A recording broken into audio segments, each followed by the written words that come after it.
మన పోరమిల చెరువుకి పూర్వ వైభవం అయితే వచ్చేసింది. రీసెంట్‌గా పడిన వానలకైతే మన పోరమిల చెరువు అయితే నిండు కొండలాగా మారింది. చూడండి ఎలా ఉందో. మన పోరమిల మండలం కాకుండా మన బద్దెల తాలూకాలో ఉండే ఆల్మోస్ట్ అన్ని చెరువులు అయితే నిండు కొండలాగా అయితే మారిపోయాయి. వానలు పడినాయి, చెరువులు నిండాయి, అంతా బాగానే ఉంది. అయినా సరే మన రైతుల పరిస్థితి చూడండి ఎంత ఘోరంగా అంటే చాలా ఘోరంగా ఉంది. వాళ్ళు పండించిన పంట వాళ్ళ కళ్ళ ముందే మునిగిపోతుంటే వాళ్ళ పరిస్థితి ఎలా ఉంటుందో మీరే ఊహించండి.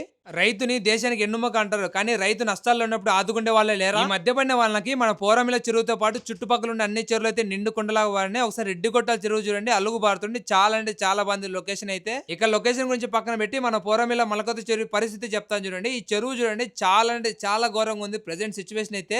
మలకత్త చెరువు పంటకాల పరిస్థితి చూడండి ఎంత ఘోరంగా ఉందో. ఇక్కడ మొత్తం చూడండి ప్లాస్టిక్ వ్యర్థాలతోనే ఉంది ఇదంతా. ఇక మన పోరమిల బస్ స్టాండ్ లో 20 అడుగులు ఉండాల్సిన పంటకాలవ జస్ట్ ఒక 2 అడుగులకే పరిమితం చేసి చాలా అంటే చాలా ఘోరంగా చేశారు, ఆక్రమణలకు గురి చేశారు.